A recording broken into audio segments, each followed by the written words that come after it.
Greetings everyone. My name is Juhi Gupta and we are attending our last lecture, hopefully last lecture on biotechnology principles.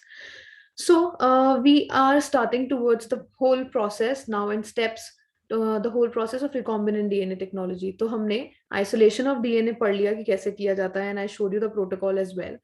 Then मैंने ये बता दिया कि fragmentation होता है, fragmentation के बाद अपना पर्टिकुलर फ्रेगमेंट आइडेंटिफाई करना है, वो कितने किससे करेंगे, जेल इलेक्ट्रोफोरेसिस से। देन अब फाइनली उसकी मल्टीपल कॉपीज बनाते हैं उस फ्रेगमेंट की जो हमें दूसरे में इंट्रोड्यूस करवाना है, ताकि हम ज्यादा प्रोडक्ट बना पाए उस पर्टिकुलर फ्रेगमेंट से जिसमें जीन है। सो अब उसकी जो बहुत सारी कॉपीज बनवानी है वो हमने किससे किया, पीसीआर से, and that was our last lecture.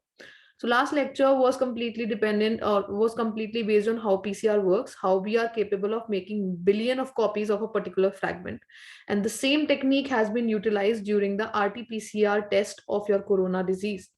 RTPCR में जिस फ्रैगमेंट की वजह से आपको कोरोना हो रहा है, जिस पर्टिकुलर न्यूक्लियोटाइड सीक्वेंस की वजह से आपको कोरोना हो रहा है, that sequence is multiplied so many times so that you have plenty in number, and जब वो बहुत सारे आपके पास आ जाते हैं देन उसका डिटेक्शन आसान हो जाता है. So RTPCR is one of the test which utilises the reaction of polymerase chain in which the polymerization is done.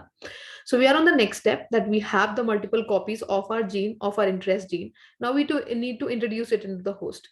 So मैंने बहुत सारे methods पहले भी बताए हैं. There is micro injection, there is biolistic gene gun, there is making the cell competent with the help of divalent cations like calcium, and at the same time you can use a disarmed pathogen. So these are the different ways by which you can introduce the DNA in the host organism. And then finally, these were the techniques that we already learned about, and we have discussed this in detail in the last to last lecture. So once you have finally ligated, ligation is done. Okay, so ligation is already done. Now you need to focus upon that how do we identify that what are the organisms which have been ligated and what are the one which have not been ligated. So let's just recall the vector that we started.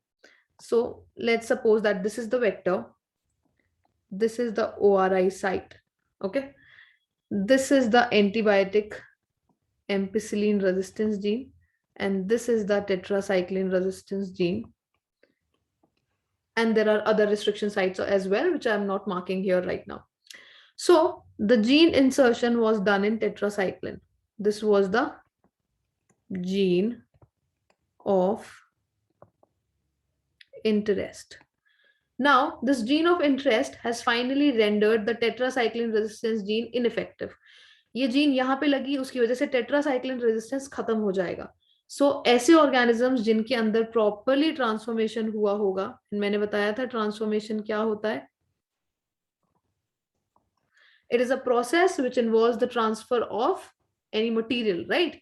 So transformation में हमने अपनी gene of interest जो है transfer करी है to the organism of our interest.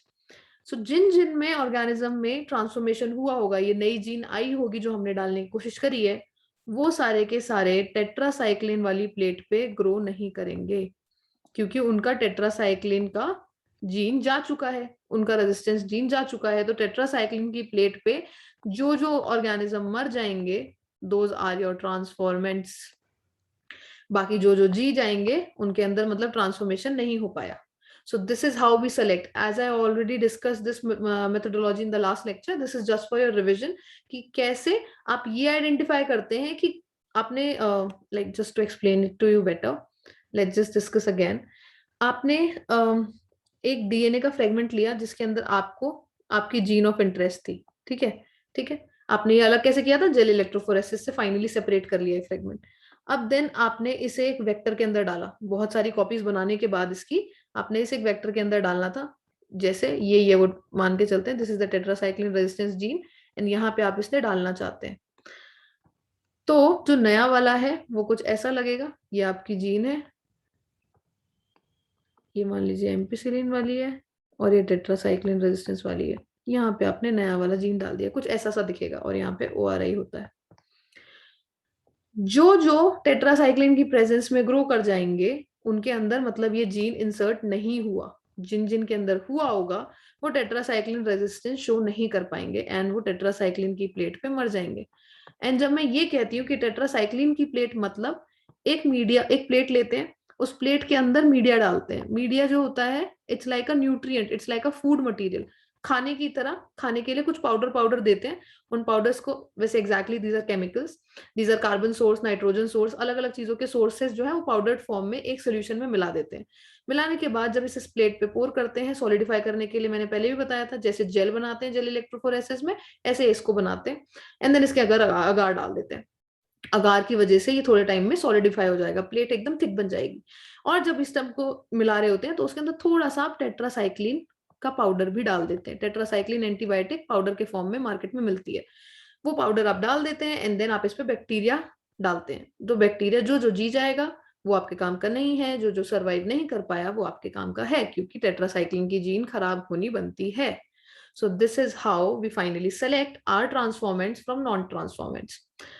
अब हमने finally, हमारे पास वो बैक्टीरिया है जिसके अंदर हमारे मतलब की जीन है, एंड हमें ये भी पता है कि वो बैक्टीरिया बहुत अच्छे ग्रोथ रेट दिखाता है।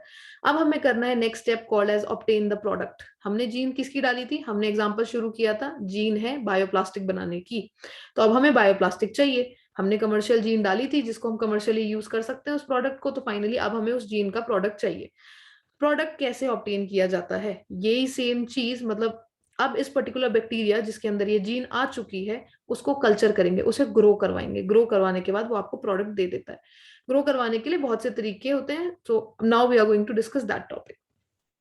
अल्टीमेट एम तो यही है कि आपको वो प्रोटीन चाहिए, वो प्रोडक्ट चाहिए जिस प्रोडक्ट के लिए आपने जीन डाली थी, ठीक है। सो अल्टीमेट एम आपका वो डिजायरेबल प्रोटीन की बात कर रहा है, मतलब उस डिजायरेबल प्रोटीन का फाइनली प्रोडक्ट आपको कमर्शियली यूज करना है, तो उसका एक्सप्रेशन चाहिए। जो आपने आरडीएनए डाला था, अब ये वो वाला स्टेप आ गया है जिसके अंदर आपके आरडीएनए को अपने आप को एक्सप्रेस करना पड़ेगा। एक्सप्रेस मतलब जो आरडीएनए जिसके अंदर वो जीन है उस जीन को अपना प्रोडक्ट बनाना पड़ेगा, उस प्रोडक्ट को हम यूज करेंगे। सो वो स्टेप आ चुका है जब आपको प्रोडक्ट सिंथेसिस करवाना है। ये जीन कुछ पर्टिकुलर अप्रोप्रिएट कंडीशन में ही काम करती है। हर जीन हर टाइम हर कंडीशन में काम नहीं करती, हर चीज बहुत स्पेसिफिक है एक जीन की एक्टिविटी के लिए। So there are multiple details which are involve while we are talking about कि ये जीन काम करेगी कि नहीं करेगी। So now we are going to do this. अब हम क्या चाहते हैं कि ये जो जीन अपने आप को एक्सप्रेस करे, ठीक है। ये जो जीन हमने डाली है, और ये जीन कहाँ प्रेजेंट है, आरडीएनए के अंदर। तो ये जो जीन हमने डाली है अब हम चाहते हैं ये अपने आप को एक्सप्रेस करे, और हम चाहते हैं ये अपने आप को एक्सप्रेस करते टाइम एक लार्ज स्केल पे एक्सप्रेस करे। हम चाहते हैं बड़े स्केल पे ग्रो करेगा बैक्टीरिया, बड़े स्केल पे ज्यादा प्रोडक्ट बनाएगा ज्यादा न्यूट्रिएंट मीडियम के साथ। यहाँ पे जो अब ये प्रोडक्ट बनेगा इसको हम रिकॉम्बिनेंट प्रोटीन बोलते हैं। इस प्रोडक्ट का नाम जो है लार्ज स्केल पे जिसका प्रोडक्शन हो रहा है वो है रिकॉम्बिनेंट प्रोटीन। ऐसा क्यों बोलते हैं, अगर कोई प्रोटीन इनकोडिंग जीन, ऐसी जीन जो एक प्रोटीन बनाने वाली है, उसे एक हेट्रोलोगस होस्ट में एक्सप्रेस करवाते हैं तो वो जो बनती है that is called as a recombinant protein. वो किसी नए होस्ट में जब फाइनली एक्सप्रेस करी जा रही है अपने से अलग, जहां से आई है, जिस पर्टिकुलर ऑर्गेनिज्म में से निकाली थी उसकी जगह किसी और में जाके अपने आप को एक्सप्रेस करवाती है, then such product such protein is called as recombinant protein. आप चाहो तो ये जो पूरी एक्सप्रेशन है, ये जो पूरा प्रोडक्ट बनाना है, आप छोटे स्केल पे भी कर सकते हो। आप लैब में भी जरा सा बना सकते हो और प्रोडक्ट आ जाएगा आपका, ठीक है। आप उस ऑर्गेनिज्म को थोड़ा सा मीडिया दे दो, न्यूट्रिएंट मीडिया, उसको वो ग्रो करेगा उसको खा के, एंड देन फाइनली आपको प्रोडक्ट दे देगा। लेकिन हम चाहते हैं कि हमें कमर्शियल स्केल पे फायदा हो, हमें बहुत सारा प्रोडक्ट मिल पाए। सो इसको करने के लिए अलग से एक टेक्निक यूज करते हैं that is called as bioreactor. कैसे करते हैं, आपका जो प्रोडक्ट है, सॉरी आपका जो बैक्टीरियल कल्चर है या जो ऑर्गेनिज्म का कल्चर है उसे कंटिन्यूसली कल्चर सिस्टम देते हैं। मतलब कंटिन्यूस कल्चर सिस्टम क्या होता है, मतलब एक पूरा रिएक्टर होगा, एक पूरा सा बड़ा सा वेसल होगा, उस वेसल के अंदर लगातार न्यूट्रिएंट सप्लाई होता रहेगा, लगातार जो चीजें बाहर निकालनी चाहिए वो निकलती रहेंगी, ताकि आपका बैक्टीरिया हमेशा सबसे हाई ग्रो फेज में रहे, हाईएस्ट ग्रो फेज में सबसे ज्यादा प्रोडक्ट बनाएगा और उसको हम यूज कर लेंगे। सो एक कंटिन्यूस कल्चर मीडियम बनाते हैं जिस मीडियम के अंदर, जैसे मतलब मैं यहाँ पे एक डायग्राम बनाती हूँ। ऐसे मानिए कि एक सिलेंड्रिकल ऐसा वेसल होता है, इसके अंदर आपका पूरा का पूरा कल्चर भर दिया है। इसके अंदर वो ऑर्गेनिज्म का कल्चर है जो ऑर्गेनिज्म के अंदर वो जीन जा चुकी है। तो यहाँ पे ये पूरा ऑर्गेनिज्म का कल्चर बना दिया है। इसके अंदर बहुत सारे छोटे छोटे चीजें निकालने और डालने के लिए छोटे छोटे इनलेट्स और आउटलेट्स होते हैं, ठीक है। इनलेट क्या, जहां से कोई सामान डाल सकते हैं, आउटलेट क्या, जहां से निकाल सकते हैं।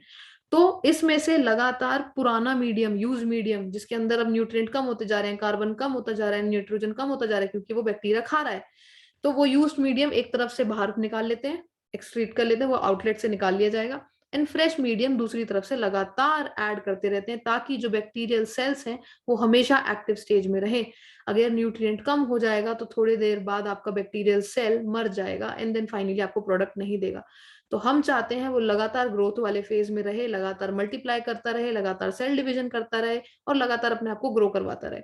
सो वो चीज करवाने के लिए we finally do this in a bioreactor, a vessel which has multiple inlets and outlets.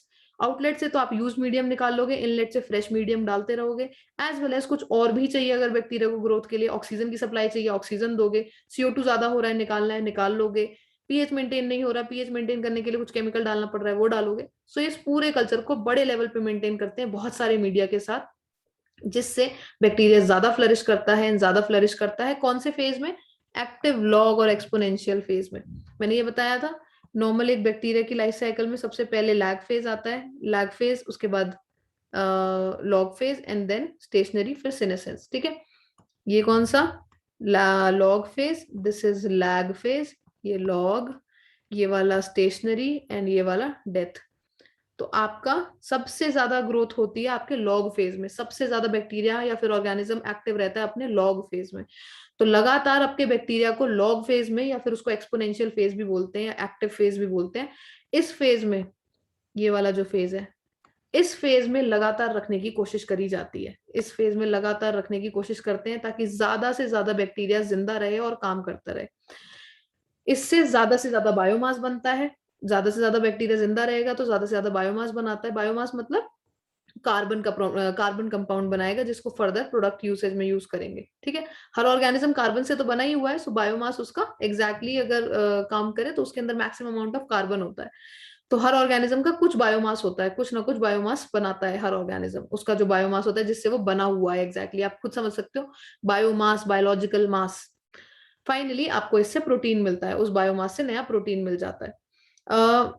ऐसा भी है, जानबूझ के लार्जर क्वांटिटीज में, बड़े बड़े बायोरिएक्टर्स में ये सेम काम करवाया जाता है, ताकि लार्ज वॉल्यूम ऑफ कल्चर, मतलब कितना वॉल्यूम, आप क्या सोच रहे हैं, कितने कितने बड़े वेसल, 100 से लेकर 1000 लीटर, मतलब इतने बड़े बड़े बर्तनों में काम करवाया जाता है, जिसके अंदर 100 से लेकर 1000 लीटर कल्चर आ जाए बैक्टीरिया का, ताकि ज्यादा से ज्यादा कल्चर आएगा, ज्यादा से ज्यादा ऑर्गेनिज्म इसमें ग्रो करेगा और ज्यादा से ज्यादा प्रोटीन बनाएगा। So this is how this is done. So अब आपके बारे में बात करते हैं कि बायोरिएक्टर एग्जैक्टली होता क्या है। आपको बायोरिएक्टर क्या होता है ये समझने की जरूरत है। बायोरिएक्टर्स कैन बी ऐसे अंडरस्टूड एज वेसल्स, जैसे मैंने अभी ऊपर बना के बताया आपको कि ऐसा वेसल है जिसके अंदर रॉ मटेरियल को प्रोडक्ट्स में कन्वर्ट किया जा रहा है। रॉ मटेरियल क्या है, जो आपके न्यूट्रिएंट मीडिया आ रहा है, जो आपको ऑर्गेनिज्म डाला जा रहा है। तो इसको दोबारा से बना के बताती हूँ कि जैसे मानिए ये आपका बड़ा सा वेसल है, कितना बड़ा बताया है इसने, कितना कितना बड़ा हो सकता है, 100 लीटर से 1000 लीटर। इसके अंदर पाइप रहते हैं अलग अलग तरीके के, अंदर सामान डालने के लिए, और पाइप रहते हैं बाहर सामान गिराने के लिए। इसके अंदर 100 से 1000 लीटर की कैपेसिटी हमने बता दी है। आपका रॉ मटेरियल डाला जाएगा, और रॉ मटेरियल में आपके क्या क्या डाला जाता है, आपका सबसे पहले तो वो ऑर्गेनिज्म होगा जिसमें जिसको काम करना है, फिर न्यूट्रिएंट्स होंगे जो खाना पीना जानने की जरूरत है, ठीक है। ऑर्गेनिज्म, देन न्यूट्रिएंट्स, उसके अलावा आपको पानी चाहिए, अगर ऑक्सीजन चाहिए, CO2 चाहिए, पीएच मेंटेन करना है, जो कुछ चाहिए वो आपका रॉ मटेरियल हो जाएगा, जिससे फाइनली आपके प्रोडक्ट्स बनेंगे। प्रोडक्ट्स बनेंगे जिसमें एंजाइम्स भी हो सकते हैं, कुछ भी आप जिस पे काम कर रहे हैं उसकी बात हो जाएगी, ठीक है। और यूज किने करते हैं हम इसमें, माइक्रोब को, प्लांट को, एनिमल को, या ह्यूमन सेल्स को, आप किसी को भी यूज कर सकते हैं। हम यहाँ पे फिलहाल बैक्टीरियल सेल या फिर एक माइक्रो ऑर्गेनिज्म की बात कर रहे थे। इस बायोरिएक्टर के अंदर, ये जो बायोरिएक्टर की हम बात कर रहे हैं, इस बायोरिएक्टर के अंदर प्रॉपर अच्छी कंडीशंस प्रोवाइड करी जाती हैं, जिसकी वजह से फाइनली आपको प्रोडक्ट मिलता है, ठीक है। इस बायोरिएक्टर के अंदर आपको पूरी ऑप्टिमल अच्छी कंडीशंस प्रोवाइड करी जाती है, जिसकी वजह से आपका प्रोडक्ट बनता है। एंड ऑप्टिमम कंडीशंस में क्या क्या मेंटेन करते हैं, हम टेम्परेचर मेंटेन करते हैं कि ऑर्गेनिज्म मर ना जाए, जिस टेम्परेचर को सबसे अच्छा फेवर करेगा उस टेम्परेचर पे ग्रो करवाएंगे। पीएच बहुत अच्छा देने की कोशिश करते हैं कि जो अच्छा पीएच रहेगा वो पीएच मेंटेन करेंगे। सबस्ट्रेट, जिस चीज को खाएगा वो फूड प्रोवाइड करते हैं। सॉल्ट चाहिए होते हैं, वाइटामिन चाहिए होते हैं, ऑक्सीजन चाहिए होती है। सो जो भी चाहिए वो प्रोवाइड किया जाता है। So this is how a bioreactor works. Most commonly use bioreactors वैसे बहुत टाइप के होते हैं, लेकिन हाँ, most commonly used are the stirring type. Stirring मतलब स्टर करना क्या होता है, जैसे अभी समझाने के लिए एग्जैक्टली वही होता है। स्टरिंग टाइप क्या होता है, जैसे आप पानी में चम्मच को घुमाते हैं कुछ मिक्स करने के लिए। सो ये जो आप घुमाना वाले प्रोसीजर को कर रहे हैं, that is called a stirring. So stirring का बायोरिएक्टर होता है जिसके अंदर घूमने के लिए, लगातार मूवमेंट कराने के लिए अलग अलग चीजें होती हैं, और ये मूवमेंट की वजह से लगातार बायोरिएक्टर एक्टिव स्टेट में बना रहता है। स्टरिंग के अलावा और भी टाइप है जिससे प्रॉपर एक्टिविटी मेंटेन रहेगी बायोरिएक्टर की, उसके बारे में भी पढ़ेंगे। So as we look here, अब मैं आपको डायग्राम भी दिखाना चाहती हूँ, एंड आप स्टर टैंक रिएक्टर के बारे में देखेंगे, बायोरिएक्टर देखेंगे। ये दोनों के दोनों स्टरिंग टाइप ही हैं, दोनों के अंदर घुमाने के लिए बीच में आप देख सकते हो, यहाँ पे देखिए, ये जो आपका बीच में, ये जो मैंने अब फाइनली येलो से खराब कर दिया है, ये जो बीच वाला हिस्सा है, that is responsible for the movement, rotations करवाएगा सेंट्रली, जिसकी वजह से मूवमेंट रहती है। सिमिलरली इस वाले हिस्से में भी आप देख सकते हो, यहाँ पे भी रोटेशन करवाने के लिए प्रेजेंट है, एक प्रॉपर रॉड है दोनों तरफ से, जैसे नाव के चप्पू होते हैं उस तरीके से मूवमेंट कराने के लिए इसके अंदर रॉड्स प्रेजेंट है, और ये रॉड्स लगातार मिक्सिंग कराती हैं। आप फर्स्ट वाले फोटो में देखिए, फर्स्ट वाला जो डायग्राम है उसके अंदर तो सेंट्रल रॉड पे साइड में अलग एक्सटेंशंस भी हैं ताकि और अच्छी मिक्सिंग हो पाए, ठीक है।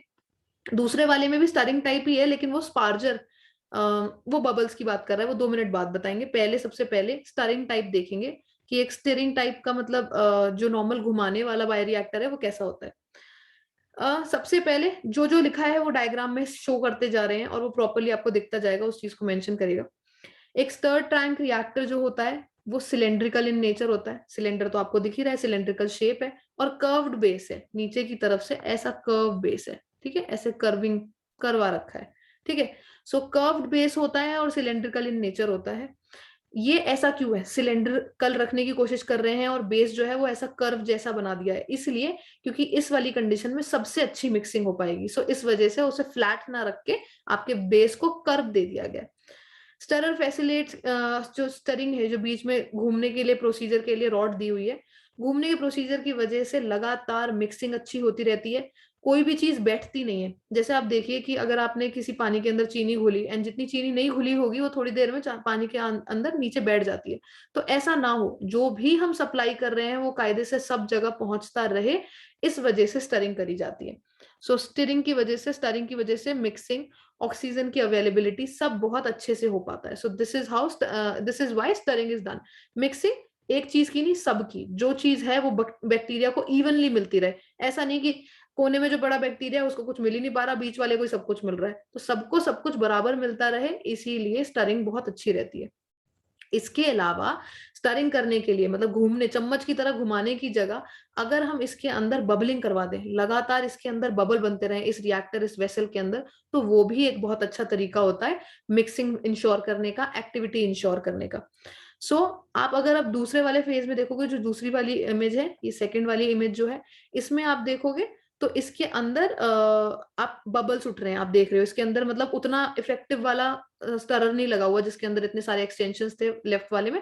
राइट वाले में इतने एक्सटेंशंस नहीं है, बस एक बेसिक रॉड है, छोटा सा मूवमेंट के लिए है, लेकिन उसमें सबसे ज्यादा मिक्सिंग करवाने के लिए बबल्स उठाए जा रहे हैं, उसके अंदर लगातार बबल्स उठते रहते हैं, एंड ये बबल्स लगातार चीजों को इधर से उधर मिक्स करवा के सारे में इवनली डिस्ट्रीब्यूट करते हैं, ताकि सारे ऑर्गेनिज्म को सब चीजें बराबर की मिलती रहें।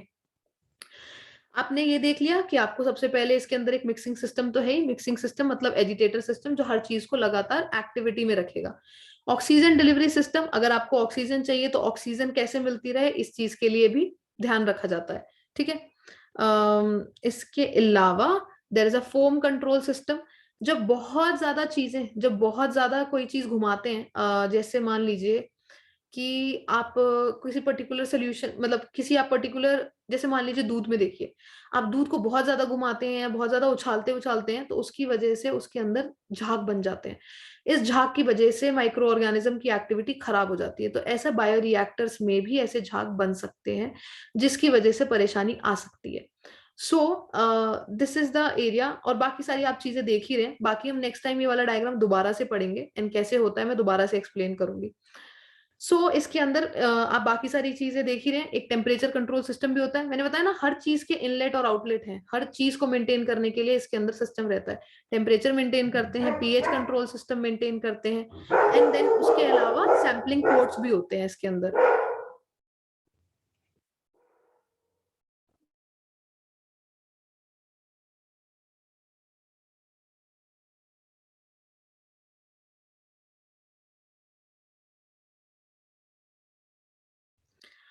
इसके अंदर बाकी सारी चीजों के लिए भी पोर्ट्स रहते हैं। एक तरफ से सैंपल डालने का भी पोर्ट होता है और एक तरफ से सैंपल निकालने का भी पोर्ट होता है। बेसिक बेसिक हमने देख लिया है। बाकी ये जो इमेज है जो आपको एग्जैक्टली दिख रही है कि कैसे दोनों इमेजेस में हल्का सा डिफरेंस है, एक तरफ बहुत अच्छा खासा स्टरर लिखा है जो बहुत अच्छी मिक्सिंग कराता है, और एक तरफ जो है स्टरर नहीं है, छोटे छोटे बबल्स प्रोड्यूस हो रहे हैं ज्यादा ज्यादा, ताकि उससे मिक्सिंग रहे। नेक्स्ट वाली क्लास में हम यहीं से शुरू करेंगे, इन दोनों इमेजेस को बहुत अच्छे से समझेंगे ये कैसे कैसे काम कर रही है। मैं बताऊंगी प्रोडक्ट बनता है कैसे बनता है, एंड देन प्रोडक्ट को निकालते कैसे हैं, उससे पहले क्या क्या किया जाता है वो भी बताऊंगी, and then we are through with this chapter. I hope if you have any doubts, do comment below. It'll be like great to answer them. And till then, like just revise the videos, go through the videos and see if you are getting this or not. Have a great day. Thank you.